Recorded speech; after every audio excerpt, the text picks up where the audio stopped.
Good morning, rejects. I finally did it. After, hold on, let me check, 97 hours, I got through my first playthrough of Rogue Trader. I figured since it's still fresh in my brain, I wanted to give a full spoiler review of the game. This is your final warning, so hop off if you don't want to get spoiled. Okay, now all the silly billies are gone, let's give this game a rating in a quickish fashion. Solid 8 out of 10. Wonderful story, lots of interesting characters, and Owlcat did a fantastic job of nailing the Warhammer 40K setting. I mean, generally we all come to 40K for the massive crazy battles and interesting characters, but in a world-building sense, they absolutely crushed it. I love all of the companions, I like how diverse all of the factions are, and I think they did a really amazing job having these different factions brought to life in-game. Somehow they made me interested in Eldar and Drukhari, and I didn't think that was possible because knife ears are disgusting. If I've learned anything from Vermintide, it's that knife ears are gross. Also, what absolutely makes this game for me is the ridiculous variety it has. From things like story setting to character builds, I literally took the heavy stubber from a 3 to 5 damage rate to over 150 per shot on a fucking Catan. I bulletstormed this guy to death with Argentia. So don't be peer pressured into the heavy bolters, brothers and sisters. The heavy stubber is so much better, which link in the top right or the description for anyone interested in that full build.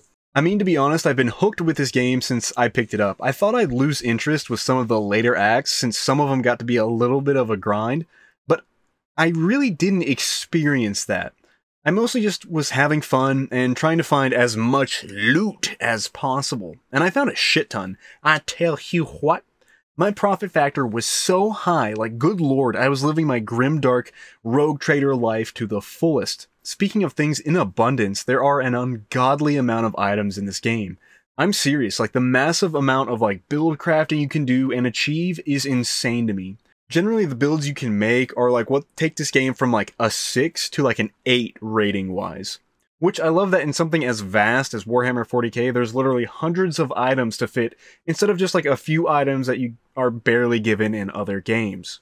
But yeah, to recap, the game has massive replayability. I'm generally interested in doing a heretical Psyker run because some of the options were just so tempting to see what happens.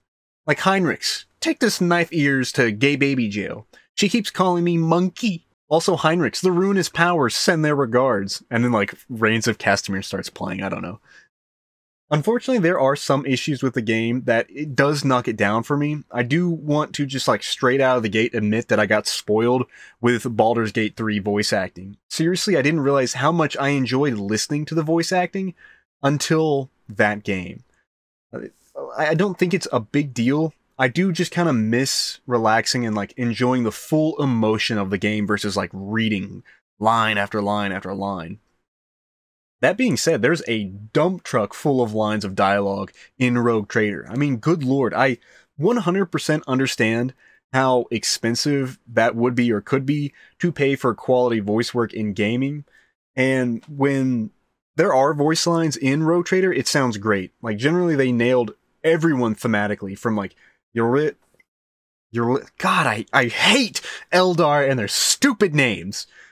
Yorit? Whatever. Ulfar the Space Wolf, and especially Pascal. Pascal just sounded wonderful. But seriously, everyone is super juicy. It's just that they're only juicy a very minimal amount of the time. But to say it again, I understand why they don't do it, because it's I don't know, I feel kind of bad talking about this. It's not that big of a deal, it just would have been nice. A huge problem that I had, and kind of felt cucked by a little bit, was some seriously cool built-up bosses or mini-boss fights that just didn't happen. I mean, we get these book chapter things from another person's perspective instead of actual gameplay. Now, not all of these are bad. For example, I like the ones trying to figure out what is happening on Janus, or in Act 1, when you're looking at the Chaos Lens or whatever it's called, or the one involving Cassia's questline, where she struggles against that family power prophecy thing that she has. These are examples of it used really, really well. But now, bad examples, and the one that sticks out the most is Ulfar's companion quest, trying to figure out what happened to the Baleful Howl.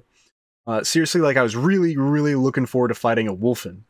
And I just in general would have loved to have seen these in-game, but instead we get like white ghost marines that are really easy, and then we get the book again. And the books are interesting, but they mainly just come down to like skill checks. And I was just like, well, come on, I kind of wanted to like get more into the game.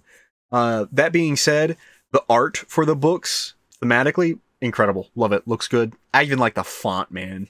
The font kills it. Another one that pops up is like in Act 3 of Kimura. There's like something hunting you through the streets, and it just all gets resolved so quickly instead of having like that oh shit moment, this is going to be rough. Like, you can see it following you around in the street, it just doesn't show up again. It just feels like a super wasted opportunity for something cool, and I generally don't understand why they decided to go that route for those specific instances.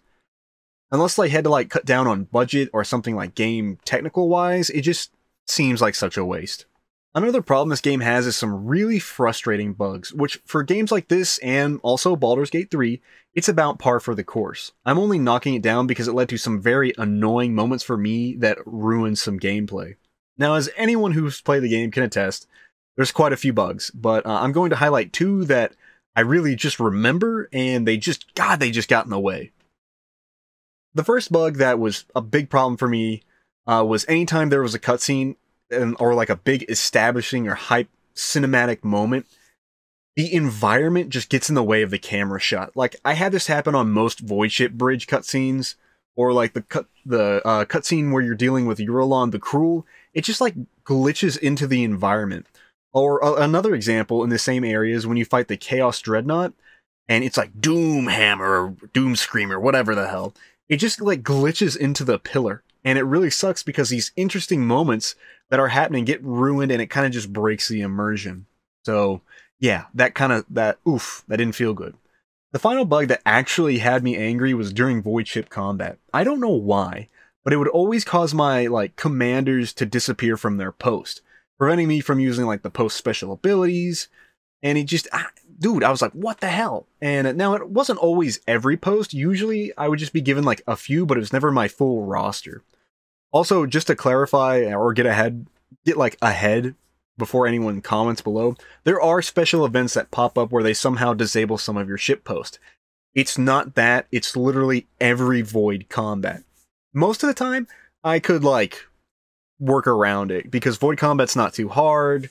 Most of the enemies in the game follow pretty standard patterns. They just want to get behind you and shoot you in your butt. Pretty easy to get around. But the only way I could get around this if I was in a serious fight, particularly Act 5, because dealing with Necrons sucks.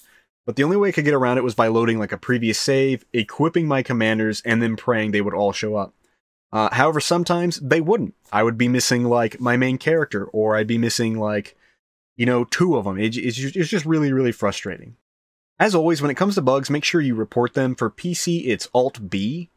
Just give like a quick bug report. I don't know the console version, so you're kind of, hey, figure it out yourself.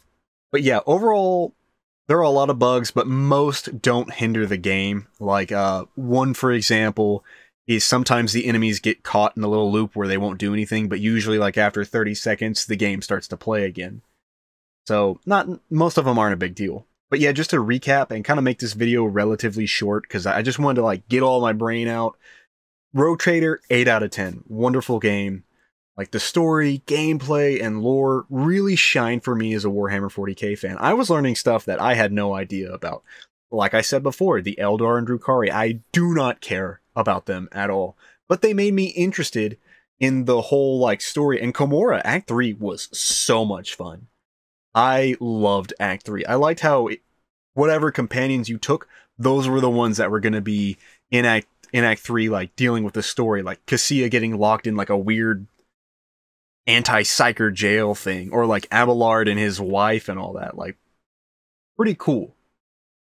Excited to take different companions next time. I'm pretty excited for the DLC to come out later in this year, and until then I'll probably just be doing some build videos for Rogue Trader and Darktide moving forward, you know, kind of going par for the course.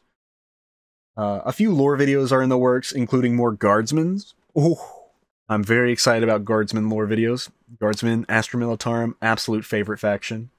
About the only big thing that is going to be changing is I'm going to be doing some Helldivers 2 when it finally drops. I'm that game looks like so much fun. I'm very excited. And, you know, it fits with, like, me liking Starship Troopers and, you know, Dark Tide, all that. So I'm pretty excited about that one. As always, thanks for being here. I know it was a short review instead of, like, a full review of every little thing, but I kind of just wanted to get to the point, you know. Anyway, make sure to wrap it in a sticky.